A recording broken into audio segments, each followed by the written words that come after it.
Moving on to selection of study participants depends on all of the above. Yes. Target population is determined by demographic characteristics and clinical and temporally related to time. So nothing related to time, right? Why considering time? Just taking the demography and clinical. Yeah. Study sample subset. Yes. Study refer to the extent to which the characteristics sample accurately. Yes.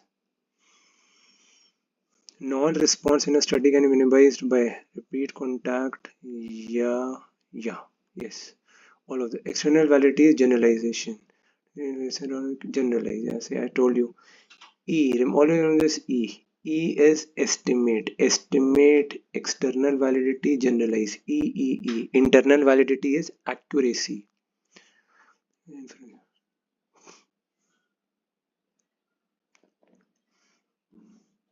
Then participants can be excluded from the study because of interference with the success of study follow-up. Ethical concerns, interference of other data collection, non-acceptance to participate in the study, all of the above. While choosing the accessible population and the sampling approach for the study population, important factor that we need to consider is feasibility, whether it is feasible or not, right? If a research question is related to diagnosis, treatment, or prognosis of a severe medical condition, then it will never be easy. False, obviously. Reasons for interference with the success of follow-up. Yeah, all of them, yeah. Correct. Population defined by clinical target population. Yes, that is target population defined by clinical and demographic characteristics. Always remember this. Population defined by GTA. I love that game, video game, Grand Theft Auto. GTA. Population defined by geographical and temporal is called accessible. GTA, geographical and temporal related to the time. It's known as accessible. GTA, Grand Theft Auto. 6 is going to come in 2026. May 26, 2026. Release date of Grand Theft Auto 6. Random errors can be effectively handled by adequate sample size. Yeah, as simple as that. Yeah, because random errors occur due to chance. So if it is occurring due to chance, if it is a systematic error or bias, randomization may play a role, but here it will not. So adequate sample size. Yeah, because it is due to chance. That's why. A researcher found an inference about a particular disease of interest. If he or she wants to generalize external, yeah, I told you generalize EE. Therefore, interference with the success of follow-up in a study may include all of the above. Yeah. Less invasive, less sensitive question will reduce the non-response. Yeah. Higher chances of responding. True. External variety means, yeah, generalized. Degree to which observation lead to the correct inferences is internal. See, I told you, accuracy, correct, accuracy, precision. This all comes into internal validity. Uh, okay, fine. Then which factor is important to consider accessible population? Feasibility, always feasibility, always feasibility, whether it is feasible or not. Participants may be excluded from the study because of, yeah, all of them. Yeah. The success of follow-up study. The following helps to minimize the random error in a research study. Which of the following helps to minimize the random error in a research study?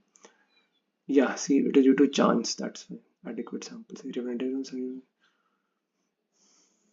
Generalizability, yes. Representativeness similar to population can help.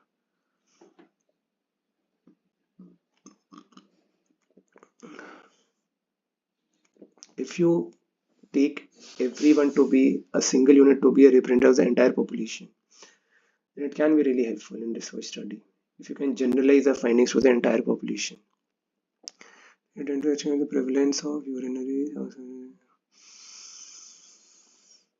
target all circumcised children aged less than 5 years in the city.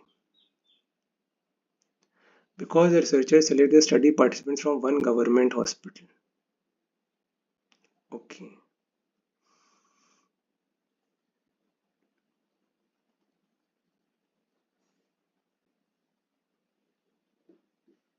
What I think should be this should be the answer, but I'll check it up and let you know. Which of the following is the accessible population in the above study? All children aged less than 5 years.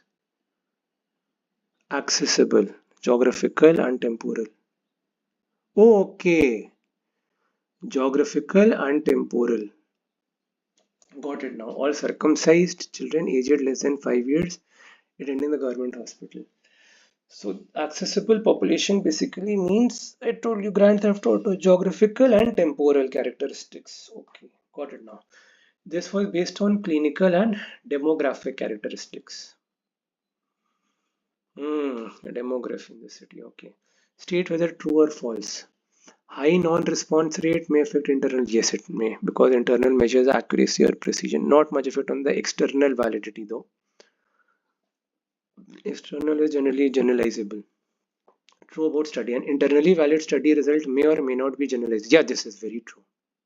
This is extremely true. Actually, all the four options should be considered. An internally valid study results is always no, no, no. This is extremely important. An internally valid study may or may not be generalizable. Yeah, this an externally valid study is not just, it is not generalizable. Correct. A study without internal can be generalized. No, no, no, not at all. But this is absolutely correct. This is the only correct option. Which of the following study populations is true? Study sample is a subset of the accessible population. Yes. Target population is subset of the study sample. Okay. Then state whether biases affect both. Yes, they do. In a community-based vaccine trial which aims to compare the 1 year incidence of intussusception. You know that intussusception volvulus study reported in surgery, right? So receiving rotavirus vaccine can be a likely exclusion criteria. Children who may leave the study area within a month. Children who may leave the study area within a month. Yeah. Because if they are going out, then we cannot follow up, right? That's why.